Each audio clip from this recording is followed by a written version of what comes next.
நான் எப்பவுமே வன்ஷிகா மனசை புண்படுத்த நினைச்சதில்ல. எனக்கு என்னமோ உங்க பேரை சந்தோஷமா இல்லைன்னு தோணுது.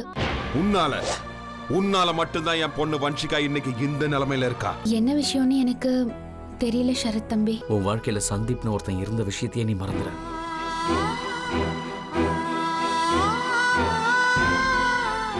பூங்காற்று இன்று மாலை 6:30 மணிக்கு உங்கள் ஜெயா டிவியில் காணத் தவறாதீர்கள்.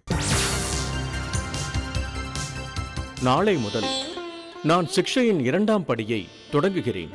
சரி குருதேவா. பூமியில் உள்ள ஞானங்கள் அனைத்துமே மாருதிக்கு இங்கு ஆதவன் தந்தான். என்னுடைய பக்தனான சுமதி அவன் ஆபத்தில் மாட்டிக்கொண்டிருக்கிறான். பக்தர்களின் கஷ்டத்தை போக்குவதுதான் தர்மமாகும். அருள் தருவாய் ஸ்ரீ ஆஞ்சநேயா. இன்று இரவு 7 மணிக்கு ஜெய் வீர ஹனுமான்.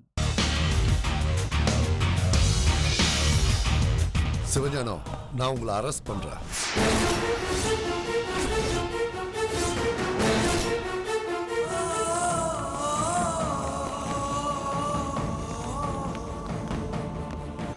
உங்களுக்கு கிடைச்ச சாட்சியம் என்ன நாங்க தெரிஞ்சுக்கலாமா? சிவஞானம் சொல்லிதான் இந்த கொலையை பண்ணனு கொலை செஞ்ச கொலைகாரனே ஒத்துக்கிட்டான்.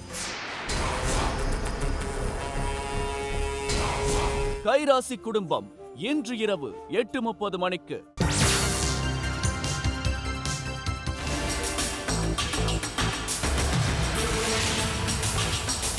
பிரின்ஸ் இனிமே வீட்டுக்கு வரமாட்டாரு. என்ன? நான் அவருக்குள்ள சந்தோஷத்தையும் தன்னம்பிக்கையும் பார்த்தேன். இன்னைக்கு எந்த இடத்துக்கு போக போறீங்க? லிஸ்ட் கொஞ்சம் பெருசுதான். நம்ம பிரின்ஸ் தம்பிக்கு இந்த ஊர்ல வேலை கிடைக்காது.